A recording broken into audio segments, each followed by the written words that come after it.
ಜಿಲ್ಲಾ ಕನ್ನಡ ಸಾಹಿತ್ಯ ಪರಿಷತ್ತು ಬೀದರ್, ಜಿಲ್ಲಾ ಕನ್ನಡ ಸಾಹಿತ್ಯ ಪರಿಷತ್ತು ದಾವಣಗೆರೆ ಮತ್ತು ಶರಣ ಮಾಗನೂರು ಬಸಪ್ಪ ಪ್ರತಿಷ್ಠಾನ ದಾವಣಗೆರೆಯ ಸಂಯುಕ್ತ ಆಶ್ರಯದಲ್ಲಿ ಆರೂಢ ದಾಸೋಹಿ ಶರಣ ಮಾಗನೂರು ಬಸಪ್ಪ 2023 ಪ್ರಶಸ್ತಿ ಪ್ರದಾನ ಸಮಾರಂಭದ ವೇದಿಕೆ ಭಕ್ತಿ ಪ್ರಣಾಮಗಳನ್ನು ಸಲ್ಲಿಸುತ್ತೇನೆ. ಇದೊಂದು ಚಾರಿತ್ರಿಕವಾಗಿ, ಐತಿಹಾಸಿಕವಾಗಿ ಮಹತ್ವದ ಕಾರ್ಯಕ್ರಮ ಅಂತ ನಾನು ಭಾವಿಸಿದ್ದೇನೆ. ಇಂತಹ ಕಾರ್ಯಕ್ರಮಗಳು ಬಹಳ ವಿರಳವಾಗಿ ನಡೆಯುತ್ತವೆ. ವಿರಳಾತಿ ವಿರಳ ಕಾರ್ಯಕ್ರಮಗಳಲ್ಲಿ ಇವತ್ತಿನ ಆರೂಢ ದಾಸೋಹಿ ಶರಣ ಮಾಗನೂರು ಬಸಪ್ಪ ಪ್ರಶಸ್ತಿ ಪ್ರದಾನ ಸಮಾರಂಭ ಅಂತ ನಾನು ಭಾವಿಸಿದ್ದೇನೆ.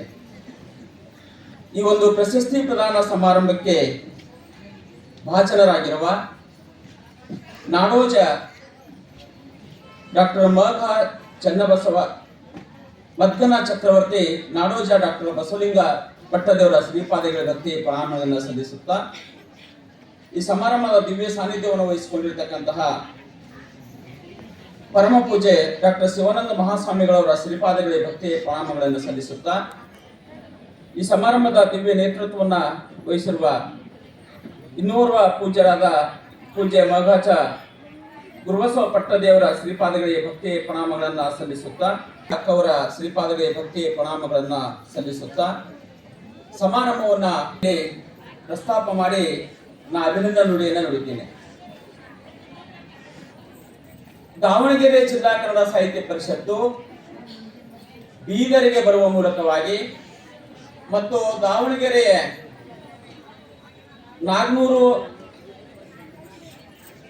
ಮಾಗನೂರು ಬಸಪ್ಪ ಪ್ರತಿಷ್ಠಾನದ ಪದಾಧಿಕಾರಿಗಳು ಮತ್ತು ಅವರ ಬಂಧುಗಳು ಬೀದರ್ಗೆ ಬರುವ ಮೂಲಕವಾಗಿ ಬೀದರ್ನ ಜನತೆಗೂ ಮತ್ತು ದಾವಣಗೆರೆ ಜನತೆಯ ಮಧ್ಯೆ ಒಂದು ಸಾಂಸ್ಕೃತಿಕ ಕೊಂಡಿಯಾಗಿ ಈ ಕಾರ್ಯಕ್ರಮ ಆಯೋಜನೆ ಮಾಡಿರ್ತಕ್ಕಂಥದ್ದು ನಿಜವಾಗಿಯೂ ಮಹತ್ವದ ಸಂಗತಿ. ಇಂಥವು ನಮ್ಮ ಮಧ್ಯೆ ಅವಾಗ ನಡೀತಾ ಇರಬೇಕು. ದಾವಣಗೆರೆ ಬೀದರ್ ಬಂದಂತೆ ಬೀದರ್ ಕೂಡ ದಾವಣಗೆರೆ ಹೋಗ್ಬೇಕು ಅಂತಕ್ಕಂಥ ಒಂದು ಅಪೇಕ್ಷೆಯನ್ನು ಇಟ್ಕೊಂಡು ಈ ಮಾತನ್ನ ನಾನು ಇಲ್ಲಿ ಹೇಳ್ತಾ ಇದ್ದೇನೆ. ಬೀದರ್ ಜಿಲ್ಲೆಯಲ್ಲಿ ಕನ್ನಡ ಸಾಹಿತ್ಯ ಪರಿಷತ್ತು ದಾವಣಗೆರೆ ತರ ಅಲ್ಲ. ಯಾಕಂದ್ರೆ ಅಲ್ಲೆಲ್ಲ ಕನ್ನಡ ಸಾಹಿತ್ಯ ಪರಿಷತ್ತು ಮೊದಲೇ ಆರಂಭ ಆಗಿರ್ತಕ್ಕಂಥದ್ದೇ.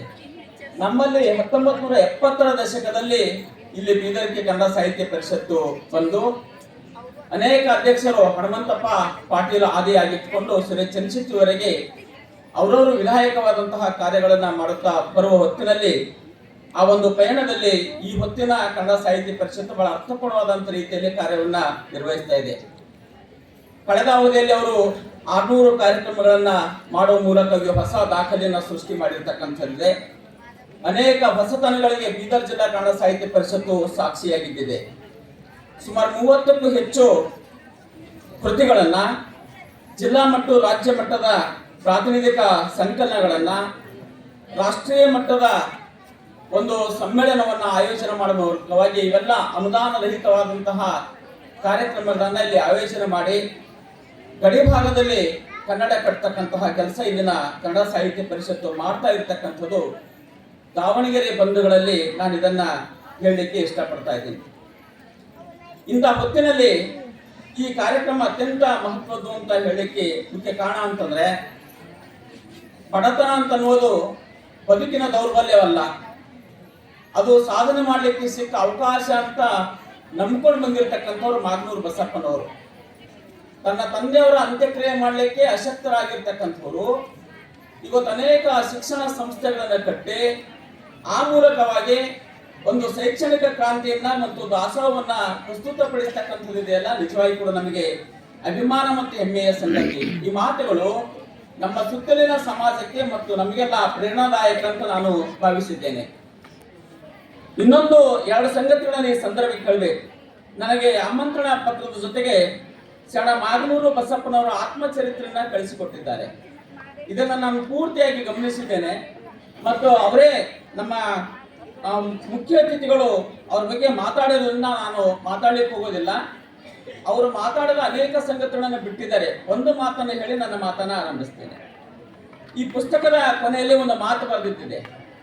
ನಮ್ಮಲ್ಲಿ ಪ್ರಾಣೇಶ್ ಅಂತ ಇರ್ಬೋದು, ಬಹುಶಃ ನಮ್ಮ ಈ ಇವರು ಇರ್ತಾರಲ್ಲ ನಗೆ ಹಾಸ್ಯ ಕಲಾವಿದರು, ಅವರು ಒಂದು ಮಾತನ್ನ ಹೇಳಿದ್ರು. ಒಬ್ಬ ಹುಡುಗ ಸ್ಕೂಲ್ನಲ್ಲಿ ಪೆನ್ಸಿಲ್ ಕದ್ದು ಬಂದಾಗ ಕಂಪ್ಲೇಂಟ್ ಆಗ್ತದ, ಪೋಷಕರನ್ನ ಕರೆಸ್ತಾರೆ. ತಂದೆ ಬಂದು ಹೇಳ್ತಾನೆ ಈ ತರ ಕಳ್ತನ ಮಾಡೋದು, ನಿನಗೆ ಬೇಕಾದ್ರೆ ಆಫೀಸಲ್ಲಿ ಎಷ್ಟೋ ಪೆನ್ಸಿಲ್ ತಂದು ಕೊಡ್ತಿದ್ದಲ್ಲ ಅಂತ ಹೇಳಿರ್ತಕ್ಕಂಥ ಈ ಮಾತನ್ನ ಈ ಸಂದರ್ಭಕ್ಕೆ ನಾನು ಯಾಕೆ ನೆನಪಿಸ್ಕೊಳ್ತಾ ಇದ್ದೀನಿ ಅಂತ ಕೇಳಿದ್ರೆ, ಮಾಗನೂರು ಬಸಪ್ಪನವರು ಎಷ್ಟು ನಿಸ್ವಾರ್ಥ ಸೇವಕರಾಗಿದ್ರು ಅಂತಂದ್ರೆ, ತಾವು ಕಟ್ಟಿ ಬೆಳೆಸಿರ್ತಕ್ಕಂತಹ ಸಂಸ್ಥೆಯಿಂದ ಒಂದು ಸಣ್ಣ ಸ್ಪೂನ್ ಅನ್ನು ಕೂಡ ಮನೆಗೆ ತರಬಾರದು ಅಂತಕ್ಕಂತಹ ನಿಲುವು ಅವರಾಗಿರ್ತಕ್ಕಂಥದ್ದು. ಅದನ್ನು ಈ ತರ ಹೇಳ್ತಾರೆ, ಯಾವುದೇ ಸಂಘ ಸಂಸ್ಥೆಯ ಹಣಕಾಸು ತಮ್ಮ ಮನೆತನಕ್ಕೆ ದುರುಪಯೋಗಬಾರದು, ಒಂದು ಕಟ್ಟಿಗೆ ತುಂಡು ಒಂದು ಕಲ್ಲು ಸಹ ತಮ್ಮ ಮನೆಗೆ ತರಬಾರದು, ಆ ಹಣದಲ್ಲಿ ಒಂದು ಕಾಸು ನಮ್ಮ ಮನೆಗೆ ಬಳಕೆಯಾಗಬಾರದು. ಈ ನಿಯಮ ನಡೆಸಿದರೆ ದೇವರು ಕೆಲಸಗಾರನ ಬೆಟ್ಟನ್ನು ಬಿಡುವುದಿಲ್ಲ. ಇದು ನನ್ನ ಅನುಭವ. ಇದನ್ನು ಎಲ್ಲರೂ ಪಾಲಿಸಿದರೆ ಭಾರತ ದೇಶವನ್ನ ಸ್ವರ್ಗವನ್ನಾಗಿ ಮಾಡಬಹುದು. ಆ ಕಾಲ ಇಂಥವರ ಹುಟ್ಟಿನಿಂದ ದೇಶ ಬೆಳೆಯಲೆಂದು ಪರಮಾತ್ಮನಲ್ಲಿ ಪ್ರಾರ್ಥಿಸುತ್ತೇನೆ ಅಂತಕ್ಕಂತಹ ಮಾತನ್ನು ಹೇಳ್ತಾರೆ. ಅವರು ಎಂತಹ ದಾಸೋಹಿಗಳಾಗಿದ್ರು ಅಂತ ಕೇಳಿದ್ರೆ, 1972ರಲ್ಲಿ ಪ್ರಭುಲಿಂಗ ಲೀಲೆ ಪುಸ್ತಕಕ್ಕೆ ಗ್ರಂಥ ದಾಸೋಹಿಗಳಾಗಿದ್ರು ಅನ್ನೋದು ಕೂಡ ಈ ಸಂದರ್ಭಕ್ಕೆ ನೆನಪಿಸ್ಕೊಳ್ತಾ ಇದ್ದೇನೆ. ಅಂದ್ರೆ ದಾಸೋಹ ಮಾಡತಕ್ಕಂತಹ ವಿವಿಧ ಪರಿಗಳನ್ನ ಈ ಹೊತ್ತಿನಲ್ಲಿ ನಾನು ನೆನಪಿಸಿಕೊಳ್ಳುವ ಮೂಲಕವಾಗಿ ನಾನು ಇಲ್ಲಿನ ಅಭಿನಂದನೆಯ ಮಾತುಗಳನ್ನು ಆಡಲಿಕ್ಕೆ ಇಷ್ಟಪಡ್ತಾ ಇದ್ದೇನೆ. ಅಭಿನಂದನೆಗಳು ಅಂತಂದಾಗ ಈ ಕಲುಷಿತ ವಾತಾವರಣದಲ್ಲಿ ನಮಗೆಲ್ಲ ನೆನಪಿಗೆ ಬರ್ತಕ್ಕಂಥ ಏನು ಅಂತಂದ್ರೆ ಲಾಬಿ ಅಂತಕ್ಕಂತಹ ಮಾತು. ಅಂದ್ರೆ ಪ್ರಶಸ್ತಿ ಸನ್ಮಾನಗಳಿಗೆ ಲಾಬಿ ಮಾಡಿ ವಸೂಲಿ ಹಚ್ಚಿ ಪ್ರಶಸ್ತಿಗಳನ್ನು ಪಡೆದುಕೊಳ್ತಕ್ಕಂತಹ ಹೊತ್ತಿನಲ್ಲಿ ದಾವಣಗೆರೆಯಂತಹ ಒಂದು ಸಂಸ್ಥೆ, ಮಾಗನೂರು ಬಸಪ್ಪನವರ ಪ್ರತಿಷ್ಠಾನ, ಒಬ್ಬ ಒಳ್ಳೆಯ ವ್ಯಕ್ತಿಯನ್ನು ಹುಡುಕಿಕೊಂಡು ಅರ್ಜಿ ಹಾಕಲಾರ್ದನೆ ಅವ್ರಿಗೆ ಪ್ರಶಸ್ತಿ ಕೊಡ್ತೇವೆ ಬರ್ರಿ ಅಂತ ಕಲ್ಲಾರ್ದೇನೆ ನಾವೇ ನಿಮ್ಮಲ್ಲಿ ಬಂದು ಪ್ರಶಸ್ತಿ ಕೊಡ್ತೇವೆ ಅಂತ ಹೇಳಿರ್ತಕ್ಕಂಥದ್ದಿದೆಯಲ್ಲ, ಇದು ನಿಜವಾಗಿ ಕೂಡ ಹೆಮ್ಮೆ ತರ್ತಕ್ಕಂತಹ ಸಂಗತಿ.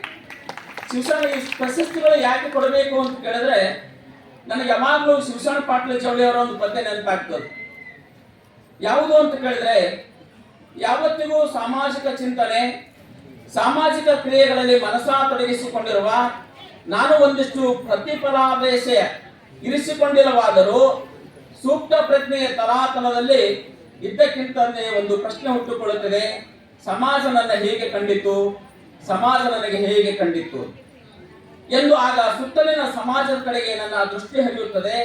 ಅದು ಹುಟ್ಟಿನಿಂದಲೂ ಕುರುಡು ಅಂತಕ್ಕಂತಹ ಪದ್ಯದ ಸಾಲುಗಳವ. ಅಂದ್ರೆ ಅವ್ರು ಏನ್ ಹೇಳಕ್ ಹೊಂಟಾರ ಶಿವಶರಣ ಪಾಟೀಲ್ ಜೋಡಿ ಅಂತಂದ್ರೆ, ಯಾವುದೇ ಒಬ್ಬ ಮನುಷ್ಯ ಎಷ್ಟೇ ಸಮಾಜದ ಸಲುವಾಗಿ ಕೆಲಸ ಮಾಡಿದ್ರು ಕೂಡ ಕೊನೆಗೆ ಸಮಾಜ ಕುರುಡಾಗಿರ್ತದೆ ಮತ್ತು ಅವನನ್ನ ನೋಡುವುದಿಲ್ಲ ಅಂತಕ್ಕಂತಹ ಮಾತನ್ನ ಅವರು ತಮ್ಮ ಕಾವ್ಯದ ಮೂಲಕ ಹೇಳಿರ್ತಕ್ಕಂಥದ್ದೇ. ಇಂತಹ ಮಾತುಗಳನ್ನ ನಾವು ಅನೇಕ ಸಲ ಹುಸಿಗೊಳಿಸ್ಬೇಕಾಗ್ತದ. ಇಲ್ಲ ಸಮಾಜ ಎಚ್ಚೆತ್ತಿದ್ದದ, ಸಮಾಜ ಕಣ್ತೆದ್ದಿದ್ದದ, ಯಾವ ವ್ಯಕ್ತಿ ತನ್ನ ಕಾಯ ವಾಚ ಮನಸ್ಸ ಸಮಾಜವನ್ನ ಸಮರ್ಪಿಸಿಕೊಂಡಿರ್ತಕ್ಕಂಥವ್ರು ಇರ್ತಾರೋ ಅವರನ್ನ ಗೌರವಿಸ್ತಕ್ಕಂತಹ ಈ ಸಾಲುಗಳು ಬಹಳಷ್ಟು ಸಲ ಸಂವೇದನಶೀಲ ಮನಸ್ಸನ್ನ ಕಲಿತಕ್ಕಂಥದ್ದು. ಸಮಾಜ ಹುಟ್ಟಿನಿಂದಲೂ ಕೂಡುವಂತಕ್ಕಂತಹ ಅನೇಕ ಸಲ ಈ ಮಾತುಗಳನ್ನ ಹುಸಿಗೊಳಿಸಬೇಕಾದಂತಹ ಅನಿವಾರ್ಯತೆಗಳು ಸೃಷ್ಟಿಸ್ತಕ್ಕಂಥದ್ದೇ ಪ್ರಜ್ಞಾವಂತ ಸಮಾಜದ ಒಂದು ಕರ್ತವ್ಯ. ಅದರ ಭಾಗವಾಗಿ ಇವತ್ತಿನ ಸಮಾರಂಭ ಅಂತ ನಾನು ಭಾವಿಸಿದ್ದೇನೆ. ಜೀವಂತ ಸಮಾಜದ ಬಹುಮುಖ್ಯ ಲಕ್ಷಣವೇನೆಂದ್ರೆ, ನಮ್ಮ ಸುತ್ತಿನ ಬದುಕನ್ನು ಹಸನಗೊಳಿಸಿದ, ಅದಕ್ಕೆ ಹೊಸ ಅರ್ಥವನ್ನು ಕಲ್ಪಿಸಿದ ವ್ಯಕ್ತಿಗಳನ್ನು ಗೌರವಿಸುವುದು. ಅದು ಹೇಗೆ, ಅದರ ಮಾನದಂಡಗಳೇನು ಇಂತಕ್ಕಂಥ ಅನೇಕ ಪ್ರಶ್ನೆಗಳು ಹುಟ್ಟಿಕೊಂಡಾಗ ಸನ್ಮಾನ, ಪ್ರಶಸ್ತಿ, ಗೌರವ, ಅಭಿನಂದನೆ ಇವುಗಳಿಗೆ ನಿರ್ದಿಷ್ಟ ಚೌಕಟ್ಟನ್ನು ಹಾಕಲಿಕ್ಕೆ ಸಾಧ್ಯ ಇಲ್ಲ ಅಂತ ನಾನು ಭಾವಿಸಿದ್ದೇನೆ.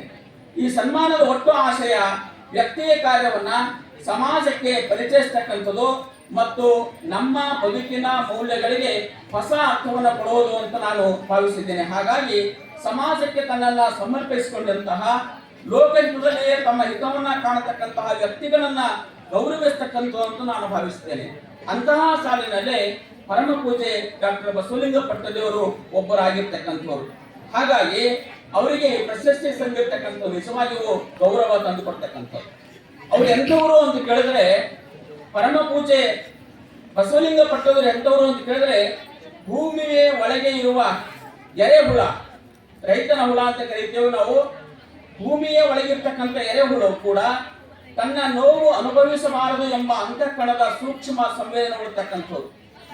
ಇರುವೆಯ ಕಾಲಿನ ಹೆಜ್ಜೆಯ ನಾದ ಕೂಡ ಕೇಳ್ತಕ್ಕಂತಹ ಅವರು ಜಗತ್ತಿನ ಎಲ್ಲಾ ದುಃಖಗಳು ತನ್ನ ದುಃಖವೆಂದು ನಂಬಿ ನೋವ ಮಿಡಿಯುವ ಪ್ರಾಣ ಮಿತ್ರರಾಗಿರ್ತಕ್ಕಂಥದ್ದು. ಇಷ್ಟಾಗಿಯೂ ಕೂಡ ಕೊನೆಗೆ ತಮಗಾಗಿ ಅವರು ಏನು ಮಾಡ್ಕೊಂಡಿದ್ದಾರೆ ಅಂತ ಲೆಕ್ಕಕ್ಕೆ ತೆಗೆದುಕೊಂಡಾಗ ಅಲ್ಲಿ ನಮಗೆ ಕಾಣಿಸ್ತಕ್ಕಂಥದ್ದು ಕೇವಲ ಶೂನ್ಯ ಮಾತ್ರ, ಕೇವಲ ಶೂನ್ಯ ಮಾತ್ರ. ಪ್ರಶಸ್ತಿ ಕೊಡುವ ಸಂದರ್ಭಕ್ಕೆ ಈ ಮಾಗನೂರು ಬಸಪ್ಪನವರ ಪ್ರಶಸ್ತಿ ಪ್ರದಾನ ಸಮಾರಂಭ 2014ರಿಂದ ನಡೆದಿದೆ. 2014ರಿಂದ ಡಾಕ್ಟರ್ GS ಜಯದೇವ, GS ರುದ್ರಪ್ಪನವರ ಮಗ ಹಿಡ್ಕೊಂಡು ಇವತ್ತಿನವರೆಗೆ ಮತ್ತು ಮುಂದೆ ನಡೀತಕ್ಕಂತಹ ವೀರಣ್ಣ ರಾಜೂರವರ ಪ್ರಶಸ್ತಿಯವರೆಗೆ ನಾವು ನೋಡಿದಾಗ ಎರಡು ವ್ಯಕ್ತಿತ್ವಗಳು ಬಹಳ ಮುಖ್ಯವಾಗಿ ನಮಗೆ ಕಾಣಿಸ್ತಕ್ಕಂಥದ್ದು. ಕಾರಣ ಏನು ಅಂತಂದ್ರೆ, ಉಳಿದ ವ್ಯಕ್ತಿಗಳು ಸಣ್ಣವರು ಅಂತ ನಾನು ಹೇಳ್ತಾ ಇಲ್ಲ, ಆದ್ರೆ ಅವರಿಗೆ ಅವರದೇ ಆದಂತಹ ಒಂದು ಲೋಕದ ಜಗತ್ತು ಅಂತ ಅನ್ನೋದಿದೆ. ಆದ್ರೆ ಪರಮ ಪೂಜ್ಯರಿಗೆ ಯಾವುದೇ ಲೋಕದ ಜಗತ್ತು ಇಲ್ಲ, ಲೌಕಿಕ ಜಂಜಡಗಳಿಲ್ಲಾರ್ದನೆ ಅವರಿಗೆ ಲೋಕವೇ ತಾನೇ ಲೋಕ ಅಂತಕ್ಕಂತಹ ನಿಲುವು ಇರ್ತಕ್ಕಂಥದ್ದನ್ನ ನಾವು ಈ ಸಂದರ್ಭಕ್ಕೆ ಗಮನಿಸ್ತಕ್ಕಂಥದ್ದೇ. ಹೀಗೆ ತಮ್ಮನ್ನು ತಾವು ಏನೂ ಮಾಡಿಕೊಳ್ಳದೇ ಇದ್ದಾಗ ಅಂಥವರನ್ನು ಗುರುತಿಸಿ ಗೌರವಿಸುವುದೇ ಬಹುದೊಡ್ಡ ಸುತ್ತಲಿನವರಿಗೆ ಪರಿಚಯಿಸ್ತಕ್ಕಂಥದ್ದು. ಅವರೊಬ್ಬ ಕೇವಲ ಎಷ್ಟೇ ಒಡೆಯ ಅಲ್ಲ, ಸಮಷ್ಟಿ ಹಿತ ಕಾಯತಕ್ಕಂತಹ ಸಾಮಾಜಿಕ ನಾಯಕ ಕೂಡ ಅಂತಕ್ಕಂಥದ್ದನ್ನ ನಾವು ಯುದ್ಧದಲ್ಲಿ ಗಮನಿಸಬೇಕಾಗಿದೆ. ಮಹಾತ್ಮ ಗಾಂಧೀಜಿಯವರ ಒಂದು ಮಾತಿದೆ, ಸೇವೆಯ ಫಲ ಸೇವೆ ಅಂತಕ್ಕಂಥದ್ದು. ಹಾಗಾಗಿ ಯಾವ ವ್ಯಕ್ತಿ ಸಮಾಜಕ್ಕೆ ಏನೆಲ್ಲ ಮಾಡಿ ಸಮಷ್ಟಿ ಸುಖದಲ್ಲಿ ತಮ್ಮ ಸಂತೋಷ ಕಂಡವರಾಗಿರ್ತಾರೋ ಅವರಿಗೆ ಅಭಿನಂದಿಸ್ತಕ್ಕಂಥದ್ದು ಸೇವೆಗೆ ಸಲ್ಲುವ ಸೇವೆ ಆಗಿರುತ್ತದೆ ಹೊರತಾಗಿ ನಮಗಾಗಲಿ ನಮ್ಮ ಪ್ರತಿಷ್ಠಾನಕ್ಕಾಗಲಿ ಅಲ್ಲ ಅಂತಕ್ಕಂಥ ಮಾತನ್ನ ನಾನು ಈ ಸಂದರ್ಭಕ್ಕೆ ಹೇಳ್ತೀನಿ. ಸೊ ಆ ನಿಟ್ಟಿನಲ್ಲಿ ಪೂಜ್ಯರಿಗೆ ಈ ಗೌರವ ಸಂದಿರ್ತಕ್ಕಂಥದ್ದು, ನಾವು ಸಲ್ಲಿಸ್ತಕ್ಕಂಥ ಈ ಗೌರವ ಅವರೇನು ಈ ಸಮಾಜಕ್ಕಾಗಿ ಅವರು ಗೌರವ ಸಲ್ಲಿಸಿದಾರೋ ಹಾಗಾಗಿ ಅವ್ರಿಗೆ ಸಲ್ತಕ್ಕಂತಹ ಗೌರವ ಅದು ಸಮಾಜಕ್ಕಾಗಿ ಸಲ್ತಕ್ಕಂಥದ್ದು, ಕನ್ನಡ ಮಠಕ್ಕಾಗಿ ಸಲ್ತಕ್ಕಂಥದ್ದು, ಬಸವ ತತ್ವಕ್ಕೆ ಸಲ್ಲತಕ್ಕಂಥದ್ದು ಮತ್ತು ಶ್ರೀಮಠದ ಭಕ್ತರಿಗೆ ಸಲ್ತಕ್ಕಂತಹ ಒಂದು ಗೌರವ ಅಂತ ನಾನು ಈ ಸಂದರ್ಭಕ್ಕೆ ಹೇಳಿಕೆ ಇಷ್ಟಪಡ್ತಾ ಇದ್ದೀನಿ. ಸೊ ಆ ರೀತಿ ಇರ್ತಕ್ಕಂತಹ ಪರಮ ಪೂಜೆ ಡಾಕ್ಟರ್ ಬಸವಲಿಂಗ ಪಟ್ಟದೇವರನ್ನ ಕುರಿತು ಒಂದೆರಡು ಸಂಗತಿಗಳನ್ನ ಈ ಸಂದರ್ಭಕ್ಕೆ ನಾನು ಹಂಚಿಕೊಳ್ಳಕ್ಕೆ ಇಷ್ಟಪಡ್ತಾ ಇದ್ದೀನಿ. ಈ ನಾಡಿನಲ್ಲಿ ಕನ್ನಡ ತತ್ವವನ್ನ ಮತ್ತು ವೈಚಾರಿಕತೆಯನ್ನ ಬೆಳೆದವರು ಬಸವಾದಿ ಶರಣರು. ಅವರ ಮಣಿಯ ಹೊತ್ತು ಕನ್ನಡತ್ವ ಮತ್ತು ಬಸವ ತತ್ವವನ್ನು ಬೆಳೆಸಿರ್ತಕ್ಕಂಥವರು ಬಾಲ್ಕಿ ಹಿರೇಮಠದ ಪರಮ ಪೂಜೆ ಡಾಕ್ಟರ್ ಬಸವಲಿಂಗ ಪಟ್ಟದೇವರು ಅಂತ ಹೇಳಿಕ್ಕೆ ಇಷ್ಟಪಡ್ತೇನೆ. ಕೇವಲ ಉತ್ತಮ ವಿದ್ಯಾಭ್ಯಾಸಕ್ಕಾಗಿ ಬಾಲ್ಕಿ ಹಿರೇಮಠಕ್ಕೆ ಬಂದು ಹಿರಿಯ ಶ್ರೀಗಳಾಗಿರ್ತಕ್ಕಂತಹ ಚನ್ನಬಸವಣ್ಣವರ ಕೃಪಾಶೀರ್ವಾದದಿಂದ ಅವರು ಅದೇ ಮಠದ ಪೀಠಾಧಿಪತಿಗಳಾಗಿರ್ತಕ್ಕಂಥದ್ದು ಮೂಲತಃ ಮೃದು ಸ್ವಭಾವದ ಮಾತ್ರ ಹೃದಯಗಳು. ಜನರು ಕಷ್ಟದಲ್ಲಿದ್ದಾಗ ಪರಮ ಪೂಜ್ಯರ ಕಣ್ಣಲ್ಲಿ ನೀರು ಬರ್ತಾವೆ ಅಂತಕ್ಕಂಥದ್ದು ನಮಗೆಲ್ಲರಿಗೂ ಗೊತ್ತಿರ್ತಕ್ಕಂತಹ ಸಂಗತಿ. ಮಠಾಧಿಪತಿಗಳಾಗಿದ್ದರು, ಯಾವತ್ತೂ ಅವರಲ್ಲಿ ಅಹಂಕಾರ ಸುಳಿದಿಲ್ಲ. ದಾಸೋಹ ಜೀವಿಗಳ ಸ್ವಾಮಿಗಳಾದರೂ ಕೂಡ ಇವತ್ತು ಅವರು ಅನೇಕ ಕಡೆ ನಾವೆಲ್ಲ ನೋಡ್ತೇವೆ. ಸ್ವಾಮಿಗಳು ಅಂತಂದ್ರೆ ಕೇವಲ ಬೂದಿ ಕೊಡ್ತಕ್ಕಂಥದ್ದು ಮತ್ತು ವಿಭೂತಿ ಕೊಡ್ತಕ್ಕಂಥದ್ದು, ಲಿಂಬೆ ಹಣ್ಣು ಕೊಡ್ತಕ್ಕಂಥದ್ದನ್ನೇ ಈ ಹೊತ್ತಿನಲ್ಲಿ ಇರುವಾಗ ಅವರು ಬಹಳ ಸಲ ಮಾತಿನಲ್ಲಿ ಹೇಳ್ತಾರೆ. ನಮ್ಗೆ ಯಾವಾಗಲೂ ನೆನಪು ಬರ್ತಕ್ಕಂಥದ್ದು, ಬಹಳ ಜನ ಅವ್ರ ಮಟ್ಟಕ್ಕೆ ಹೋಗ್ತಾರೆ, ನನ್ನ ಬಲ ನೋಡ್ರಿ ಅಂತ ಕೇಳ್ತಾರ. ಬಲ ನೋಡ್ರಿ ಅಂತಂದಾಗ ಅಪ್ಪುಗಳು ಹೇಳ್ತಿರ್ತಾರೆ ಏನಂದ್ರೆ, ಬಲ ನಿನ್ನ ಅಂಗೈ ರೇಖೆಯಲ್ಲಿಲ್ಲ, ನಿನ್ನ ತೋಳಿನಾಗದ, ನೀ ಕೆಲಸ ಮಾಡು ಯಶಸ್ವಿ ಆಗ್ತಿ ಅಂತಕ್ಕಂಥ ಮಾತನ್ನು ಹೇಳ್ತಾರೆ. ಹೀಗೆ ಮಠದ ಸ್ವಾಮಿಗಳಾದರೂ ಕೂಡ ಕೇವಲ ಪೂಜೆಯನ್ನೇ ಬೋಧನೆ ಮಾಡಲಾರ್ದನೆ ಕಾಯಕ ತತ್ವವನ್ನು ಹೇಳ್ತಕ್ಕಂತಹ ಜನರು ಸ್ವಾಮಿಗಳವರಾಗಿದೆ. ಹೀಗೆ ಜನರೇ ಮಠಕ್ಕೆ ಬರಬೇಕೆಂದು ಯಾವತ್ತೂ ಅಪೇಕ್ಷೆ ಮಾಡದನೆ ಜನಕ್ಕೆ ಮಠ ಒಯ್ದಿರ್ತಕ್ಕಂತಹ ಪೂಜ್ಯರು. ಹಿರೇಮಠ ಎಂದರೆ ಅದು ಜನಸತ್ತೆಯ ಭಕ್ತನ ಮಠ. ಹಾಗಾಗಿ ಶ್ರೀಗಳಿಗೆ ಧರ್ಮ ಮತ್ತು ಸಮಾಜ ಎರಡು ಕಣ್ಣುಗಳು, ಒಂದೇ ದೃಷ್ಟಿ. ಅನೇಕ ಮಠಾಧೀಶರಿಗೆ ಪೀಠದಿಂದ ಗೌರವ ಬಂದಿದ್ದಾರೆ, ಆದರೆ ಪೂಜ್ಯ ಶ್ರೀ ಬಸವಲಿಂಗ ಪಟ್ಟದೇವರಿಂದ ಬಾಲ್ಕಿ ಹಿರೇಮಠ ಸಂಸ್ಥಾನಕ್ಕೆ ಒಂದು ಹೆಚ್ಚು ರಚನಾತ್ಮಕವಾದಂತಹ ಗೌರವ ಸಂದಿದೆ ಅಂತ ಈ ಸಂದರ್ಭಕ್ಕೆ ಹೇಳಕ್ಕೆ ಇಷ್ಟಪಡ್ತಾ ಇದ್ದೇನೆ. ಅವರು ಮಾನವೀಯ ಆಗರವಾಗಿರ್ತಕ್ಕಂಥವ್ರು. ಬಸವಲಿಂಗ ಪಟ್ಟದೇವರು ದೀನ ದಲಿತರ, ಬಡವರ, ನಿರ್ಗತಿಕರ ಆಶಾಕಿರಣವಾಗಿರ್ತಕ್ಕಂಥವ್ರು. ಈಗಾಗಲೇ ನಮ್ಮ ಕುಲಪತಿಗಳು ಹೇಳಿದ್ರು, ಮಠದಲ್ಲಿ ತೊಟ್ಟಲು ಯಾಕದ ಅಂತಕ್ಕಂಥ ಮಾತನ್ನ. ಪತ್ರಿಕೆಯಲ್ಲಿ ಯಾವತ್ತೇ ಒಂದು ಸುದ್ದಿ, ಯಾವುದೇ ಒಂದು ಮಗು ಬೀದಿಯಲ್ಲೋ ತಿಪ್ಪಿಯಲ್ಲೋ ಮತ್ತೆಲ್ಲೋ ಕೊಳಚೆ ಗುಂಡಿಗಳಲ್ಲಿ ಅದ ಅಂತಂದ್ರೆ ಮೊದಲು ಧಾವಿಸಿ ಓಡಿರ್ತಕ್ಕಂಥವರೇ ಬಸವಲಿಂಗ ಪಟ್ಟದೇವರು. ಹೀಗಾಗಿ ಅನಾಥ ಮಕ್ಕಳ ನೂರಾರು ಅನಾಥ ಮಕ್ಕಳನ್ನ ಸಾಕ್ತಾರೆ. ಅನಾಥ ಮಕ್ಕಳು ಸಾಕ್ತಕ್ಕಂಥ ಬಹಳ ದೊಡ್ಡ ಸಂಗತಿಗಳಲ್ಲ. ಆದ್ರೆ ಅವರಲ್ಲಿರ್ತಕ್ಕಂತಹ ಅನಾಥ ಮಕ್ಕಳು ಎಂಥವ್ರ ಅಂತ ಕೇಳಿದ್ರೆ, ಅನಾಥ ಮಕ್ಕಳಿಗೆ ಕೆಲವರು ದತ್ತು ಕೂಡ ತೆಗೆದುಕೊಂಡು ಹೋಗಿದ್ದಾರೆ. ಸುಮಾರು 15-20 ವರ್ಷಗಳಿಂದ ಅಲ್ಲಿ ಮಕ್ಕಳಿದ್ದಾರೆ. ಆ ಮಕ್ಕಳನ್ನ ಕೆಲವೊಬ್ಬರು ಸ್ಫುರದ್ರೂಪಿ ಇರ್ತಕ್ಕಂಥವ್ರನ್ನ, ಮಾನಸಿಕವಾಗಿ ದೈಹಿಕವಾಗಿ ಸರಿಯಾಗಿರ್ತಕ್ಕಂತಹ ಮಕ್ಕಳನ್ನ ಕೆಲವರು ದತ್ತು ಕೂಡ ತೆಗೆದುಕೊಂಡು ಹೋಗಿದ್ದಾರೆ. ಆದ್ರೆ ಯಾವ ಮಗು ಮಾನಸಿಕ ಅಂಗವಿಕಲದನೋ ದೈಹಿಕ ಅಂಗವಿಕಲದನೋ ಅಂಥವ್ರಿಗೆ ಯಾರು ನಾವು ದತ್ತು ತೆಗೆದುಕೊಳ್ಳುವುದಿಲ್ಲ. ಅಂತಹ ಮಕ್ಕಳನ್ನ ಕೂಡ ಇವತ್ತು ಅವರು ಇಟ್ಕೊಂಡು ಉತ್ತಮವಾದಂತಹ ರೀತಿಯಲ್ಲಿ ಅವರನ್ನ ಬೆಳೆಸ್ತಕ್ಕಂಥದ್ದು ಇದೆಯಲ್ಲ, ಅದು ನಿಜವಾಗಿ ಕೂಡ ನಮಗೆ ಮಹತ್ವದ ಸಂಗತಿ. ಹಾನಗಲ್ ಕುಮಾರೇಶ್ವರ ಉಚಿತ ಪ್ರಸಾದ ನಿಲಯದಲ್ಲಿ ಯಾವುದೇ ಜಾತಿ ಭೇದ ಮಾಡಲಾರ್ದೇನೆ ಸುಮಾರು 500 ಮಕ್ಕಳಿಗೆ ಅನ್ನ, ಅರಿವೆ ಮತ್ತು ಅಕ್ಷರ ಜ್ಞಾನವನ್ನ ನೀಡುವ ಮೂಲಕವಾಗಿ ಗ್ರಾಮೀಣ ಪ್ರದೇಶದ ಪ್ರತಿಭಾವಂತ ಬಡ ಮಕ್ಕಳಿಗೆ ಬೀದರ್ದಲ್ಲಿ ಡಾಕ್ಟರ್ ಚನ್ನಬಸವ ಪಟ್ಟದವರ ಪ್ರಸಾದ ನಿಲಯವನ್ನ ತೆರೆದಿರ್ತಕ್ಕಂಥದ್ದು. ವಿಶೇಷವಾಗಿ ವಿಕಲಚೇತನರಿಗೆ, ವಿಧವೆಯರಿಗೆ ಆಶ್ರಯ ನೀಡಿರ್ತಕ್ಕಂಥದ್ದು. ಸಾಮಾಜಿಕ ಬದುಕಿನಲ್ಲಿ ಮಂಗಳ ಕಾರ್ಯಗಳಿಂದ ವಂಚಿತರಾದಂತಹ ಅನೇಕ, ನಮ್ಮ ದೇಶ ಸಾಂಪ್ರದಾಯಿಕವಾಗಿರ್ತಕ್ಕಂಥ ದೇಶ, ಮನುಪ್ರಣೀತವಾಗಿರ್ತಕ್ಕಂತಹ ಈ ದೇಶದಲ್ಲಿ ಸಣ್ಣ ಸಣ್ಣ ಸಣ್ಣ ನ್ಯೂನತೆಗಳಿದ್ದಂತಹ ಸಂದರ್ಭಕ್ಕೆ ಅನೇಕ ಮಂಗಳ ಕಾರ್ಯಗಳಿಂದ ಅವರಿಂದ ದೂರ ಇಡ್ತಕ್ಕಂಥದ್ದು. ಅಂತ ಹೊತ್ತಿನಲ್ಲಿ ಪರಮ ಪೂಜ್ಯರು ಸಾಂಕೇತಿಕವಾಗಿ 1 ವರ್ಷ ಈ ವಿಧವೆಯರಿಗೆ ಉಡಿ ತುಂಬತಕ್ಕಂತಹ ಕೆಲಸವನ್ನು ಮಾಡುವ ಮೂಲಕವಾಗಿ ಅವರಿಗೆ ಗೌರವ ಸಲ್ಲಿಸಿರ್ತಕ್ಕಂಥದ್ದು. ಶ್ರೀಮಠದಲ್ಲಿ ದಲಿತರಿಗೆ ಪ್ರವೇಶ ನೀಡಿರ್ತಕ್ಕಂಥದ್ದು. ಭಾರತೀಯ ಹೊರವಲಯದ ಡೊಂಬರಾಟದ ಓಣಿಯ ನಿವಾಸಿಗಳ ಮತ್ತು ಅವರ ಮಕ್ಕಳಿಗೆ ಸರ್ವಾಂಗೀಣ ವಿಕಾಸಕ್ಕಾಗಿ ಪ್ರತಿ ವರ್ಷ ಅಲ್ಲಿಗೆ ಭೇಟಿ ನೀಡುತ್ತಾ ಅಲ್ಲಿಯ ಮಕ್ಕಳಿಗೆ ಉಚಿತ ಶಿಕ್ಷಣ, ವಸತಿ ದಾಸೋಹ ಕಲ್ಪಿಸಿರ್ತಕ್ಕಂಥದ್ದು. ವಿಶೇಷವಾಗಿ ನಾಗರ ಪಂಚಮಿ ದಿನ ಹೊಸ ಬಟ್ಟೆಗಳನ್ನ ವಿತರಣೆ ಮಾಡ್ತಕ್ಕಂಥದ್ದು, ಹಾಲು ಹಣ್ಣನ್ನ ವಿತರಣೆ ಮಾಡ್ತಕ್ಕಂಥದ್ದು. ಹೀಗೆ ಅನೇಕ ಜೀವ ಕಾರುಣ್ಯದ ಕೆಲಸಗಳು ಅವರ ಮಾನವೀಯತೆ ದೃಷ್ಟಿಗೆ ಆಧಾರವಾಗಿರ್ತಕ್ಕಂಥದ್ದು. ಮತ್ತು ಅವರಷ್ಟೇ ವೈಚಾರಿಕವಾಗಿ ಇರ್ತಕ್ಕಂಥದ್ದಾರೆ. ನಮ್ಮ ದೇಗಲೂರು ತಾಲೂಕಿನ ಕಾಳವಾಡ ಅಂತಕ್ಕಂತಹ ಊರಲ್ಲಿ ಒಬ್ಬ ವ್ಯಕ್ತಿಯೇ ಕೊಲೆ ಆಗ್ಬೇಕಾದಂತಹ ಒಂದು ಸಂಚು ನಡೀತಿರ್ತದ. ಕಾರಣ ಏನಂದ್ರೆ, ಇಂಥ ಮನುಷ್ಯ ಮಾನವತಿ ಮಾಡತ್ತ ಊರಾಗ, ಆದ್ರಿಂದ ಅವನಿಗೆ ಕೊಲ್ಲಬೇಕು ಅಂತ ಸಂಚು ನಡೆದಾಗ ಅವರು ರಾತ್ರೋರಾತ್ರಿ ಹೋಗಿ ಅವನಿಗೆ ರಕ್ಷಣೆ ಮಾಡ್ಕೊಂಡು ಬಂದು, ಮಾನವತಿ ಅನ್ನೋದಿಲ್ಲ, ಅದೊಂದು ಮನೋರೋಗ ಅಂತಕ್ಕಂಥ ಅವರಿಗೆ ಮನವರಿಕೆ ಮಾಡಿ ಬಂದಿರತಕ್ಕಂಥ ಕೂಡ ಈ ಹೊತ್ತಿನಲ್ಲಿ ನಾನು ನೆನಪಿಸ್ಕೊಳ್ಳಿಕ್ಕೆ ಇಷ್ಟಪಡ್ತಾ ಇದ್ದೀನಿ. ನಮ್ಮ ಎಲ್ಲ ಸಾಮಾಜಿಕ ಸಮಸ್ಯೆಗಳೇನವಲ್ಲ, ಅದು ಭಿಕ್ಷಾಟನೆ ಇರಬಹುದು ಅಥವಾ ಬೇರೆ ಬೇರೆ ರೀತಿಯ ಸಮಸ್ಯೆಗಳೇನೋ, ಈ ಸೋಷಿಯಾಲಜಿಗಳೊಂದು ಪಟ್ಟಿನೇ ಬರ್ತಾ 10-15 ಪಟ್ಟಿಗಳು, ಮದ್ಯಪಾನ, ಬಡತನ, ವೇಶ್ಯಾವಾಟಿಕೆ ಮೊದಲಾದಂಥದ್ದೊಂದು ಪಟ್ಟಿ ಬರ್ತದೆ. ಆ ಎಲ್ಲ ಸಾಮಾಜಿಕ ಸಮಸ್ಯೆಗಳಿಗೆ ಏಕೈಕ ಪರಿಹಾರ ಯಾವುದು ಅಂತ ಕೇಳಿದ್ರೆ ಶಿಕ್ಷಣ ಅಂತಕ್ಕಂಥದ್ದು ಬಸವಲಿಂಗ ಪಟ್ಟದೇವರು ಹೇಳ್ತಿರ್ತಕ್ಕಂಥದ್ದೇ. ಹಾಗಾಗಿ ಶಿಕ್ಷಣ ಎಲ್ಲಾ ಸಮಸ್ಯೆಗಳಿಗೆ ಪರಿಹಾರ ಅಂತ ತಿಳ್ಕೊಂಡು ಪೂಜ್ಯ ಬಸವಲಿಂಗ ಪಟ್ಟದೇವರು ಹಿರೇಮಠ ಸಂಸ್ಥಾನ ವಿದ್ಯಾಪೀಠ ಟ್ರಸ್ಟ್ ಅಂತಕ್ಕಂಥ ಆರಂಭ ಮಾಡಿ ಸುಮಾರು 40 ಮಕ್ಕಳಿಂದ ಆರಂಭ ಆಗಿರ್ತಕ್ಕಂತಹ ಸಂಸ್ಥೆ ಇವತ್ತು 20,000 ಮಕ್ಕಳಲ್ಲಿ ಓದ್ತಕ್ಕಂಥ ಒಂದು ವ್ಯವಸ್ಥೆಯನ್ನು ಕಲ್ಪಿಸಿರ್ತಕ್ಕಂಥದ್ದು. 1,500 ಶಿಕ್ಷಕರಿಗೆ ಅಲ್ಲಿ ನೆರವನ್ನ ಕೊಟ್ಟಿರ್ತಕ್ಕಂಥದ್ದು, ನೆಲೆಯನ್ನ ಕೊಟ್ಟಿರ್ತಕ್ಕಂಥದ್ದು. ಇದು ನಿಜವಾಗಿಯೂ ಕೂಡ ಹೆಮ್ಮೆ ಪಡ್ತಕ್ಕಂತಹ ಸಂಗತಿ. ಸಾಮಾಜಿಕ ಸಾಮರಸ್ಯದ ಹರಿಕಾರಾಗಿರ್ತಕ್ಕಂತಹ ಪೂಜ್ಯ ಪಟ್ಟದೇವರು ಧರ್ಮಾಧಿಕಾರಿಗಳಾದರೂ ಜಾತ್ಯತೀತರು. ಶ್ರೀಮಠದಲ್ಲಿ ಎಲ್ಲಾ ಜನಾಂಗದವರಿಗೂ ಮುಕ್ತ ಅವಕಾಶ ನೀಡಿದ್ದಾರೆ. ಪ್ರತಿ ವರ್ಷ ಅಂತರ್ಜಾತೀಯ ವಿವಾಹವನ್ನ ನಡೆಸಿಕೊಡ್ತಾರೆ. ಉಚಿತ ಸಾಮೂಹಿಕ ಕಲ್ಯಾಣ ಮಹೋತ್ಸವವನ್ನು ಏರ್ಪಡಿಸ್ತಾರೆ. ಅಸ್ಪೃಶ್ಯ ಲಿಂಗಾಯತರಿಂದೇ ಕರೆಸಿಕೊಳ್ಳುವ ದಲಿತ ಮೂಲದ ಉರ್ಲಿಂಗಿ ಪೆತ್ತಿ ಮಠದ ಸಮಾವೇಶವನ್ನು ಮಾಡುವ ಮೂಲಕವಾಗಿ ಆ ಸಮುದಾಯದವರಲ್ಲಿ ಒಂದು ನೈತಿಕ ಧೈರ್ಯವನ್ನು ತುಂಬಿಕೊಟ್ಟಂಥದ್ದೇ ಡಾಕ್ಟರ್ ಬಸವಲಿಂಗ ಪಟ್ಟದೇವರು ಅವರಿಗೆ ಸಲ್ತಕ್ಕಂಥದ್ದು. ಡೆಲ್ಲಿಯಲ್ಲಿ ದಲಿತ ವರ್ಗದ ಜಾಟ್ವಾ ಜನಾಂಗಕ್ಕೆ ಲೀಗಲ್ ಶಿಕ್ಷಣ ನೀಡಿರ್ತಕ್ಕಂಥದ್ದು. ಅವರ ಆರೋಗ್ಯವಂತ ಸಮಾಜ ಕಟ್ಟಲಿಕ್ಕೆ ಧರ್ಮ ಸಮಿಷ್ಠತೆಯ ಮೂಲಕ ಸಾಮಾಜಿಕ ಸಾಮರಸ್ಯವನ್ನು ನಡೆದಿರ್ತಕ್ಕಂಥವ್ರು ಪೂಜ್ಯ ಶ್ರೀ ಬಸವಲಿಂಗ ಪಟ್ಟದೇವರು ಅಂತ ಹೇಳಲಿಕ್ಕೆ ಇಷ್ಟಪಡ್ತೇನೆ. ಅವರು ನಿಜವಾಗಿ ಕೂಡ ಬರೀ ಇಂಥದಷ್ಟೇ ಅಲ್ಲ, ಅವರು ಪರಿಸರ ಪ್ರೀತಿಯನ್ನ ಹುಟ್ಟು ಹಾಕಿರ್ತಕ್ಕಂಥವ್ರು. ಪ್ರತಿ ವರ್ಷ ಜೂನ್ ತಿಂಗಳು ಬಂದಾಗ ಮರ ಗಿಡಗಳನ್ನ ನೆಡುವ ಮೂಲಕವಾಗಿ ಒಂದು ಪರಿಸರ ಸಂರಕ್ಷಣೆ ಕೆಲಸವನ್ನು ಮಾಡ್ತಕ್ಕಂಥವ್ರು.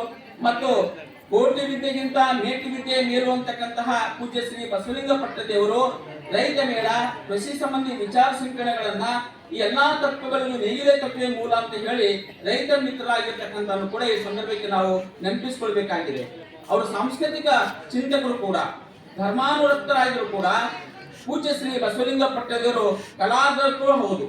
ಶ್ರೀಮಠದ ಮೂಲಕ ನಾಟಕೋತ್ಸವ, ನಗೆ ಹಬ್ಬ, ವಚನ ಪಾಠ ಸ್ಪರ್ಧೆ, ಸಂಗೀತ ಶಾಲೆ ಆರಂಭಿಸಿದ್ದು, ಸಾಂಸ್ಕೃತಿಕ ಚಟುವಟಿಕೆಗಳ ಮೂಲಕ ವ್ಯಕ್ತಿತ್ವ ವಿಕಸನ, ಹೀಗೆ ಪ್ರತಿ ವರ್ಷ ಉತ್ತಮ ಕಲಾವಿದರಿಗೆ, ಓದುಗರಿಗೆ, ಬರಹಗಾರರಿಗೆ ಉತ್ತೇಜನ ನೀಡತಕ್ಕಂಥ ನಿಟ್ಟಿನಲ್ಲಿ ಪ್ರತಿ ವರ್ಷ ಅವರು ಅನೇಕ ಪ್ರಶಸ್ತಿಗಳನ್ನ ಹುಟ್ಟು ಹಾಕಿ ಅವರಿಗೆ ಪ್ರಶಸ್ತಿ ಕೊಡ್ತಕ್ಕಂಥದ್ದನ್ನು ಕೂಡ ನಾವು ಈ ಸಂದರ್ಭಕ್ಕೆ ಗಮನಿಸ್ತೇವೆ. ಅವ್ರ ಇಡೀ ಜೀವನವನ್ನ ಕನ್ನಡತ್ವ ಮತ್ತು ಬಸವತತ್ವಕ್ಕಾಗಿ ಮೀಸಲಾಗಿರ್ತಕ್ಕಂಥವ್ರು. ಆಧುನಿಕ ಜಗತ್ತು ಬಸವ ತತ್ವದ ಅವಶ್ಯಕತೆ ಇದೆ ಅಂತ ತಿಳ್ಕೊಂಡು ಅದು ವಿಶ್ವಮಾನವವಾಗಿದೆ ಅಂತ ತಿಳ್ಕೊಂಡು ಅವರು ತೆಲಂಗಾಣ ಬಸವ ಪರಿಷತ್ತನ್ನು ಆರಂಭ ಮಾಡಿದ್ದಾರೆ ಮತ್ತು ಮಹಾರಾಷ್ಟ್ರ ಬಸವ ಪರಿಷತ್ತು ಅಂತಕ್ಕಂಥ ಆರಂಭ ಮಾಡಿದ್ದಾರೆ. ಮಹಾರಾಷ್ಟ್ರದ ಅಖಂಡ ಮಹಾರಾಷ್ಟ್ರ ಪ್ರತಿ ಜಿಲ್ಲೆಯಲ್ಲಿ ಹೋಗಿ ಬಸವ ತತ್ವ ಪ್ರಸಾರ ಮಾಡಿರ್ತಕ್ಕಂತಹ ಕೀರ್ತಿ ಕೂಡ ಅವರಿಗೆ ಸಲ್ತಕ್ಕಂಥದ್ದಿದೆ. ಆಧುನಿಕತೆ ಹೆಚ್ಚಾದಂತೆ ಮನುಷ್ಯರು ಯಾಂತ್ರಿಕವಾಗಿರುವುದರಿಂದ ವ್ಯಕ್ತಿಯ ಒಳಹೊರಗಿನ ಶುದ್ಧೀಕರಣಕ್ಕಾಗಿ ಪೂಜ್ಯ ಶ್ರೀ ಬಸವಲಿಂಗ ಪಟ್ಟದೇವರು ಅವರು ಮಕ್ಕಳಿಗಾಗಿ ಬೇಸಿಗೆ ರಜಾ ದಿನಗಳಲ್ಲಿ ಮತ್ತು ಪ್ರಜ್ಞಾವಂತ ನಾಗರಿಕರಾಗಿ ಶ್ರಾವಣ ಮಾಸ, ವಚನ ಪ್ರವಚನ, ವಿಶೇಷ ಉಪನ್ಯಾಸ, ಶಾಣ ಸಂಗಮ ಮೊದಲಾದಂತಹವುಗಳು ಬಸವ ಧರ್ಮ ಪ್ರಸಾರ ಶಿಬಿರಗಳ ಮೂಲಕವಾಗಿ ವ್ಯಕ್ತಿತ್ವ ವಿಕಾಸಕ್ಕೆ ಕೂಡ ನಾನೇ ಹಾಡಿರ್ತಕ್ಕಂಥವನ್ನ ನಾವಿಲ್ಲಿ ಗಮನಿಸಬೇಕಾಗಿದೆ. ಸ್ವತಃ ಅವರು ಅನೇಕ ಪುಸ್ತಕಗಳನ್ನ ಕೂಡ ಬರೆದಿದ್ದಾರೆ. ಸುಮಾರು 34 ಪುಸ್ತಕಗಳನ್ನು ಬರೆದಿದ್ದಾರೆ. ಅವರ 16 ಪುಸ್ತಕಗಳು ಬೇರೆ ಬೇರೆ ಭಾಷೆಗೆ ಅನುವಾದವಾಗಿರ್ತಕ್ಕಂಥನ್ನು ಕೂಡ ಈ ಸಂದರ್ಭಕ್ಕೆ ನಾವು ಗಮನಿಸಬೇಕಾಗಿದೆ.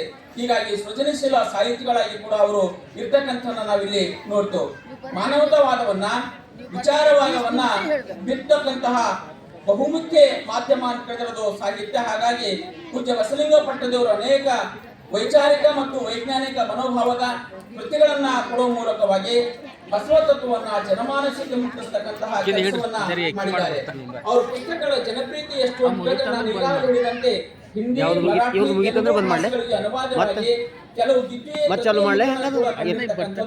ಅವರ ಪುಸ್ತಕ ಪ್ರೀತಿಯನ್ನ ನಾವಿಲ್ಲಿ ಗಮನಿಸಬೇಕಾಗಿದೆ. ಬಸವ ತತ್ವವನ್ನ ಬಹಳ ಆಳವಾಗಿ ಬೇರೂರಬೇಕು ಅಂತಕ್ಕಂತಹ ಸದುದ್ದೇಶದಿಂದ ವಚನ ವಿಶ್ವವಿದ್ಯಾಲಯ ಸ್ಥಾಪನೆ ಮಾಡಿರ್ತಕ್ಕಂಥದ್ದು ಕೂಡ ಅವರಿಗೆ ಸಲ್ತಕ್ಕಂಥ ಒಂದು ಕೀರ್ತಿ. ಬಸವ ತತ್ವ ಅನ್ನೋದು ಕೇವಲ ಬೋಧನೆ ಅಲ್ಲ, ಅದು ತತ್ವ ಅಂತಕ್ಕಂಥದನ್ನ, ಅದು ಬದುಕಿನ ತತ್ವ ಆಗಬೇಕು. ಬಸವ ಧರ್ಮ ಆಚರಣೆಯ ಧರ್ಮ ಆಗಬೇಕು. ಅದರ ಅಂತಃಶಕ್ತಿಯಾಗಿರ್ತಕ್ಕಂಥ ವಚನ ಸಾಹಿತ್ಯ ಜೀವಕಾರುಣ್ಯದಿಂದ ಕೂಡಿರ್ತಕ್ಕಂಥದ್ದು. ಅದರ ವ್ಯಾಪಕ ಅಧ್ಯಯನವಾಗಬೇಕು. ಬಹುಮುಖಿ ಅಂತರ್ಶಿಸ್ತೀಯ ಸಂಶೋಧನಾ ಅಧ್ಯಯನವಾಗಬೇಕು. ಈ ದಿಸೆಯಲ್ಲಿ ಬಸವಲಿಂಗ ಪಟ್ಟದೇವರು ವಚನ ವಿಶ್ವವಿದ್ಯಾಲಯವನ್ನ ಸ್ಥಾಪನೆ ಮಾಡಿ ಅವರ ಒಂದು ಪಟ್ಟಾಧಿಕಾರ ಸಮಾರಂಭಕ್ಕೆ ಭಕ್ತರು 25 ಲಕ್ಷ ಹಮ್ಮಿಣಿ ಹಣವನ್ನ ಕೊಟ್ಟಿದ್ರು. ಆ ಹಣವನ್ನ ಕೇವಲ ಅದು ಶ್ರೀಮಠಕ್ಕೆ ಬಳಸ್ಕೊಂಡಾರ್ದನೆ ಆ ಹಣದಿಂದ ವಚನ ವಿಶ್ವವಿದ್ಯಾಲಯಕ್ಕೆ ಜಾಗ ಖರೀದಿ ಮಾಡ್ಲಿಕ್ಕೆ ಅದನ್ನ ಬಳಸ್ಕೊಂಡಿರ್ತಕ್ಕಂಥದ್ದು. ಆ ವಚನ ವಿಶ್ವವಿದ್ಯಾಲಯದ ಭಾಗವಾಗಿಯೇ ನಮ್ಮಲ್ಲಿ ಈಗ ಬೆಳಗ್ಗೆ ಮಕ್ಕಳು ಹಾಡಿದ್ರಲ್ಲ, ವಚನ ಸಾಂಸ್ಕೃತಿಕ ವಿದ್ಯಾಲಯ ಅಂತಕ್ಕಂಥನ್ನ ಆರಂಭ ಮಾಡಿರ್ತಕ್ಕಂಥದ್ದು ಕೂಡ ಅಲ್ಲೇ ಅವರಿಗೆ ಆ ಮಕ್ಕಳಿಗೆ 6ನೇ ತರಗತಿಯಿಂದ ಇಟ್ಟುಕೊಂಡು ಬಸವ ತತ್ವದ ಒಂದು ನೈಜ ಪಠ್ಯವನ್ನ ತಯಾರು ಮಾಡಿ ಅವರಿಗೆ ಮಕ್ಕಳಿಗೆ ಬೋಧನೆ ಮಾಡ್ತಕ್ಕಂಥದ್ದು ಕೂಡ ಈ ಸಂದರ್ಭಕ್ಕೆ ನಾವು ನೆನಪಿಸಿಕೊಳ್ಬೇಕಾಗಿದೆ. ಹೀಗೆ ವಿಶ್ವಗುರು ಬಸವಣ್ಣನವರು ಸಾಂಸ್ಕೃತಿಕ ನಾಯಕ ಆಗಬೇಕು ಅಂತಕ್ಕಂತಹ ಕರ್ನಾಟಕದ ಮಠಾಧೀಶರ ಒಕ್ಕೂರಿನಲ್ಲಿ ಮುಂಚೂಣಿ ಹೆಸರು ಬಸವಲಿಂಗ ಪಟ್ಟದೇವರಿಗೆ ಸಲ್ತಕ್ಕಂಥದ್ದು ಅನ್ನೋದನ್ನ ನಮ್ಮ ಹಿಂದಿನ ಗುರುಗಳಾಗಿರ್ತಕ್ಕಂತಹ ಪೂಜೆ ಡಾಕ್ಟರ್ ಚನ್ನಬಸವ ಪಟ್ಟದೇವರು ನೂತನ ಅನುಭವ ಮಂಟಪದ ರೂವಾರಿಗಳಾಗಿತ್ತು. ಅದನ್ನು ಕಟ್ಟಿದ್ರು, ಬೆಳೆಸಿದ್ರು. ಕಾರಣಾಂತರಗಳಿಂದ ಅದು ಸ್ವಲ್ಪ ಏರುಪೇರು ಆಗ್ತಕ್ಕಂತಹ ಸಂದರ್ಭಕ್ಕೆ ಇತ್ತೀಚಿನ ದಿನಗಳಲ್ಲಿ ಪರಮ ಪೂಜೆ ಬಸವಲಿಂಗ ಪಟ್ಟದೇವರು ಅನುಭವ ಮಂಟಪದ ಅಧ್ಯಕ್ಷರಾದ ಮೇಲೆ ಅದಕ್ಕೊಂದು ಜಾಗತಿಕ ಮನ್ನಣೆ ಸಿಗ್ತಕ್ಕಂತಹ ಕೆಲಸ ನಡೆದಿದೆ. ಅವರು ಅತ್ಯಂತ ಶ್ರಮಪಟ್ಟು ಹಿಂದಿನ ಮುಖ್ಯಮಂತ್ರಿಗಳಾದಂತಹ PS ಯಡಿಯೂರಪ್ಪನವರಲ್ಲಿ 600 ಕೋಟಿ ರೂಪಾಯಿ ಅನುದಾನಕ್ಕೆ ಅವರು ಮನವೊಲಿಸಿರ್ತಕ್ಕಂಥದ್ದು. 200 ಕೋಟಿ ಅದನ್ನ ಬಿಡುಗಡೆ ಮಾಡಿಸಿರ್ತಕ್ಕಂಥದ್ದರ ಜೊತೆಗೆ ಮೊನ್ನೆ ನಮ್ಮ ಬೀದರ್ ಜಿಲ್ಲಾ ಉಸ್ತುವಾರಿ ಸಚಿವರಾಗಿರ್ತಕ್ಕಂತಹ ಸನ್ಮಾನ್ಯ ಶ್ರೀ ಈಶ್ವರ್ ಖಂಡ್ರೆ ಅವರ ಪರಿಶ್ರಮದಿಂದ ಅದಕ್ಕೆ ಈಗ ಭೂಮಿ ಪೂಜೆ ಕೂಡ ನಡೆದು ಈಗ ಅದು ಅತ್ಯಂತ ಮುಂಚೂಣಿಯಲ್ಲಿ ಅದು ಕಾರ್ಯ ನಿರ್ವಹಿಸ್ತಾ ಇದೆ. ಇವತ್ತು ಇಡೀ ಜಗತ್ತಿನಲ್ಲಿ ಒಂದು ಅತ್ಯದ್ಭುತವಾದಂತಹ ಅನುಭವ ಮಂಟಪ, ಜಗತ್ತಿನ ಮೊದಲ ಸಂಸತ್ತು ಅಂತ ಏನು ಕರಿತೇವೆ ನಾವು ಅನುಭವ ಮಂಟಪವನ್ನ, ಅಂತಹ ಅನುಭವ ಮಂಟಪಕ್ಕೆ ಒಂದು ಹೊಸ ಕಾಯಕಲ್ಪವನ್ನ ತಂದುಕೊಟ್ಟಂತವ್ರು ಯಾರು ಅಂತ ಹೇಳಿದ್ರೆ ನಮ್ಮ ಪರಮ ಪೂಜೆ ಡಾಕ್ಟರ್ ಬಸವಲಿಂಗ ಪಟ್ಟದೇವರು ಅಂತಕ್ಕಂಥ ಮಾತನ್ನು ಕೂಡ ಸಂದರ್ಭಕ್ಕೆ ಹೇಳಲಿಕ್ಕೆ ಇಷ್ಟಪಡ್ತಾ ಇದ್ದೇನೆ. ಬಸವ ತತ್ವ ಪ್ರಸಾರ, ಸಮಾಜ ಸೇವೆ, ಶೈಕ್ಷಣಿಕ ಅಭಿವೃದ್ಧಿ, ಕನ್ನಡ ತತ್ವದ ವಿಕಾಸ ಹೀಗೆ ಹಲವಾರು ವಿಧಾಯಕ ಕಾರ್ಯಗಳ ಮೂಲಕವಾಗಿ ಗಂಧದ ಕರಡಂತೆ ತಮ್ಮನ್ನ ಸವಿಸಿಕೊಂಡಿರ್ತಕ್ಕಂತಹ ಪೂಜ್ಯ ಶ್ರೀಗಳು ಯಾವಾಗಲೂ ಪ್ರಚಾರ ಪ್ರಿಯತೆಯಿಂದ ಬಹಳ ದೂರ ಇರ್ತಕ್ಕಂಥವ್ರು. ಮೌನ ಸಾಧನೆಯಿರತಕ್ಕಂತಹ ಇವರಿಗೂ ಅನೇಕ ರೀತಿಯ ಸಕ್ರಿಯಗಳು ಅರಸಿ ಬಂದಂತಹ ಪ್ರಶಸ್ತಿ ಗೌರವಗಳು ನೂರಾರು. ಅದರಲ್ಲಿ ಮುಖ್ಯವಾಗಿ ಗುಲ್ಬರ್ಗಾ ವಿಶ್ವವಿದ್ಯಾಲಯದಿಂದ ಗೌರವ ಡಾಕ್ಟರೇಟ್ ಪದವಿ ಆಗಿರ್ಬೋದು, ಸುವರ್ಣ ಕರ್ನಾಟಕ ಏಕೀಕರಣ ಪುರಸ್ಕಾರ ಆಗಿರ್ತಕ್ಕಂತಿರ್ಬೋದು, ರಮಣಶ್ರೀ ಪ್ರಶಸ್ತಿ ಪುರಸ್ಕಾರ, ರಾಜ್ಯೋತ್ಸವ ಪುರಸ್ಕಾರ, ಈಗ ಅನೇಕ ಪ್ರಶಸ್ತಿಗಳು ಬಂದಿರತಕ್ಕಂಥದ್ದು. ಕರ್ನಾಟಕ ಗುಣ ಸರ್ಕಾರದಿಂದ ರಾಷ್ಟ್ರೀಯ ಬಸವ ಶ್ರೀ ಪುರಸ್ಕಾರ ಬಂದಿರತಕ್ಕಂಥದ್ದು ಮತ್ತು ಚುಟುಕು ಸಾಹಿತ್ಯ ಸಮ್ಮೇಳನದ ರಾಜ್ಯ ಸಮ್ಮೇಳನದ ಅಧ್ಯಕ್ಷರಾಗಿ, ಅಖಿಲ ಭಾರತ ಕನ್ನಡ ಸಾಹಿತ್ಯ ಪರಿಷತ್ತಿನ ಜಿಲ್ಲಾ ಸಮ್ಮೇಳನದ ಅಧ್ಯಕ್ಷರಾಗಿ, ನಮ್ಮ ಬೀದರ್ ಜಿಲ್ಲಾ ಕನ್ನಡ ಸಾಹಿತ್ಯ ಪರಿಷತ್ತಿನ 21ನೇ ಸಾಹಿತ್ಯ ಸಮ್ಮೇಳನದ ಸರ್ವಾಧ್ಯಕ್ಷರಾಗಿ ಅವರಿಗೆ ಗೌರವ ಸಂಗಿರ್ತಕ್ಕಂಥದ್ದಕ್ಕೆ ನೆನಪಿಸಬೇಕಾಗಿದೆ. ಎಲ್ಲಾ ಸೇವೆ ಸಾಧನೆಗಳು ಗಮನಿಸಿ ಇವತ್ತ ನಮ್ಮ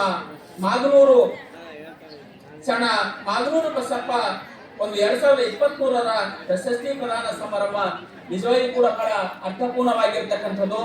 ಈ ರೀತಿಯಲ್ಲಿ ಯಾವುದೇ ಒಬ್ಬ ವ್ಯಕ್ತಿ ತನ್ನನ್ನು ತಾನು ಈ ಸಮಾಜ ಸೇವೆಗೆ ಮತ್ತು ಧಾರ್ಮಿಕ ಸೇವೆಗೆ, ಶೈಕ್ಷಣಿಕ ಸೇವೆಗೆ ತೊಡಗಿಸಿಕೊಂಡಿರ್ತಕ್ಕಂತಹ ಪರಮ ಪೂಜ್ಯರಿಗೆ ಸಂದಿರ್ತಕ್ಕಂಥ ಈ ಗೌರವ ಅದು ಅವರಿಗೆ ಸಲ್ತಕ್ಕಂತಹ ಗೌರವ ಅಲ್ಲ, ಅದು ತಮ್ಮ ಇಡೀ ಬಸವ ತತ್ವಕ್ಕೆ, ಮಠದ ಭಕ್ತರಿಗೆ, ವಿಶೇಷವಾಗಿ ದೀನ ದಲಿತರ ಬಗ್ಗೆ ಅವರಿಗೆ ಅಪಾರವಾದ ಕಾಳಜಿ ಇದೆ, ಮಹಿಳೆಯರ ಬಗ್ಗೆ ಅವರಿಗೆ ಅಪಾರವಾದಂತಹ ಕಾಳಜಿ ಇದೆ. ಅವರೆಲ್ಲರ ಸಂವೇದನಾಶೀಲತೆಗೆ ಸಿಕ್ಕಂತಹ ಒಂದು ಪ್ರಶಸ್ತಿ ಗೌರವ ಅಂತ ನಾನು ಭಾವಿಸಿದ್ದೇನೆ. ಈ ನಿಟ್ಟಿನಲ್ಲಿ ಅವರ ಕೆಲವು ಒಂದು ವಿಶೇಷವಾದಂತಹ ಸೇವೆ ಸಾಧನೆಗಳಂತಕ್ಕಂಥವು ಇನ್ನೂ ಮುಂದುವರಿದೆ. ಇವತ್ತು ಬೀದರ್ನಲ್ಲಿ ಏನು ನೀಟ್ ಪರೀಕ್ಷೆಯಲ್ಲಿ 3ನೇ ಸ್ಥಾನ ಬೀದರ್ ಗಳಿಸಿರ್ತಕ್ಕಂಥದ್ದು, ಅದರಲ್ಲಿ ಅವರ ಪಾತ್ರ ಕೂಡ ಬಹಳ ಮುಖ್ಯವಾಗಿರ್ತಕ್ಕಂಥದ್ದು. ನಿರಂತರವಾಗಿ ಶಿಕ್ಷಣಕ್ಕೆ ಒತ್ತು ಕೊಡ್ತಕ್ಕಂಥದ್ದು ಅನ್ನೋದೇನಿದೆ ಆ ರೀತಿಯಲ್ಲಿ. ಹೀಗೆ ಇರ್ತಕ್ಕಂತಹ ಪರಮ ಪೂಜ್ಯರನ್ನ ಕುರಿತು ಅನೇಕ ಕೃತಿಗಳು ಕೂಡ ಬಂದಿರತಕ್ಕಂಥದ್ದೇ. ಸುಮಾರು 12 ಕೃತಿಗಳು ಅವರ ಬಗ್ಗೆ. ಅದರಲ್ಲಿ ಒಂದು ಕಲ್ಯಾಣ ದೀಪಿಕೆ ಅಂತಕ್ಕಂಥ ಅಭಿನಂದನೆ ಗ್ರಂಥವನ್ನು ಹೊರತುಪಡಿಸಿದ್ರೆ, ಮನುಷ್ಯ ನಾವೆಲ್ಲ ಪುಸ್ತಕ ಬರೆಯೋದು ದೊಡ್ಡದಲ್ಲ, ಆದ್ರೆ ಪುಸ್ತಕ ಪರಿಸ್ಕೊಳ್ಳೋದು ಕೂಡ ಬಹಳ ದೊಡ್ಡ ಸಂಗತಿ. ಸಾಮಾನ್ಯ ಜನರ ಬಗ್ಗೆ ಯಾರೂ ಪುಸ್ತಕವನ್ನು ಬರೆಯೋದಿಲ್ಲ. ನಾನು ಅದೇ ರೀತಿಯಲ್ಲಿ ಈ ಮಾಗನೂರು ಬಸಪ್ಪನವರ ಕೃತಿಯನ್ನು ಗಮನಿಸಿದಾಗ ಇದು ಸುಮಾರು 17 ಸಲ ರೀಪ್ರಿಂಟ್ ಆಗಿರ್ತಕ್ಕಂಥದ್ದು ಈ ಪುಸ್ತಕ. ನನಗೆ ಬಹಳ ಆಶ್ಚರ್ಯ ಅನಿಸ್ತು. ನಾವು ವಿದ್ಯಾರ್ಥಿಗಳಾಗಿದ್ದಾಗ ಏಕೈಕ ಪುಸ್ತಕ ಮೈಸೂರು ಮಲ್ಲಿಗೆ ಮಾತ್ರ 20 ಸಲ ಅದು ರೀಪ್ರಿಂಟ್ ಆಗಿತ್ತು. ಅದ ನಂತರ ಇಷ್ಟು 17 ಸಲ ರೀಪ್ರಿಂಟ್ ಆಗಿರ್ತಕ್ಕಂಥ ಪುಸ್ತಕ ಇದನ್ನ ನೋಡಿದೆ. ಅದೇ ರೀತಿಯಲ್ಲಿ ಪೂಜ್ಯರು ಬರೆದಿರ್ತಕ್ಕಂಥ ಬಸವ ನೈವೇದ್ಯ ಅಂತಕ್ಕಂಥ ಪುಸ್ತಕ ಕೂಡ ಅನೇಕ ಸಲ, ಸುಮಾರು 10 ಸಲಕ್ಕೊಮ್ಮೆ ಏರ್ಪಟ್ಟದು ಪುನರ್ಮುದ್ರಣ ಆಗಿರ್ತಕ್ಕಂಥ ಈ ಸಂದರ್ಭಕ್ಕೆ ನೆನಪಿಸಿಕೊಳ್ಳಕ್ಕೆ ಇಷ್ಟಪಡ್ತಾ ಇದ್ದೇನೆ. ಈ ನಿಟ್ಟಿನಲ್ಲಿ ಪರಮ ಪೂಜ್ಯರ ಸೇವೆ ಬಹಳ ಅನುಪಮವಾಗಿರ್ತಕ್ಕಂಥದ್ದು. ಅವರಿಗೆ ಸಂದಿರ್ತಕ್ಕಂತಹ ಈ ಅಭಿನಂದನೆ ಅಂತನ್ನೋದು, ಈ ಪ್ರಶಸ್ತಿ ಗೌರವ ನಮ್ಮ ಬೀದರ್ ಜಿಲ್ಲೆಯ ಜನತೆಗೆ ಮಾತ್ರ ಅಲ್ಲ, ಎಲ್ಲ ಈ ನಾಡಿನ ಮತ್ತು ದೇಶದ ಬಸವ ತತ್ವ ಚಿಂತಕರಿಗೆ, ಬಸವ ಪರ ಸಂಘಟಕರಿಗೆ ಸಂದಿರ್ತಕ್ಕಂತಹ ಗೌರವ ಅಂತಕ್ಕಂಥ ಮಾತನ್ನು ಹೇಳಿ ನನಗೆ ಮಾತಾಡಲಿಕ್ಕೆ ಅವಕಾಶ ಕೊಟ್ಟಂತಹ ಸಂಘಟಕರಿಗೂ ಮತ್ತು ಎರಡೂ ಸಂಸ್ಥೆಗಳು ಕನ್ನಡ ಸಾಹಿತ್ಯ ಪರಿಷತ್ತು ದಾವಣಗೆರೆ ಮತ್ತು ಬೀದರ್ ಹಾಗೂ ಬಸಪ್ಪ ಪ್ರತಿಷ್ಠಾನ ಮಾಗನೂರು ದಾವಣಗೆರೆ ಅವರಿಗೂ ಕೂಡ ನಾನು ವಂದನೆಗಳನ್ನು ಸಲ್ಲಿಸಿ ನನ್ನ ಮಾತನ್ನು ಮುಗಿಸ್ತೀನಿ. ಎಲ್ಲರಿಗೂ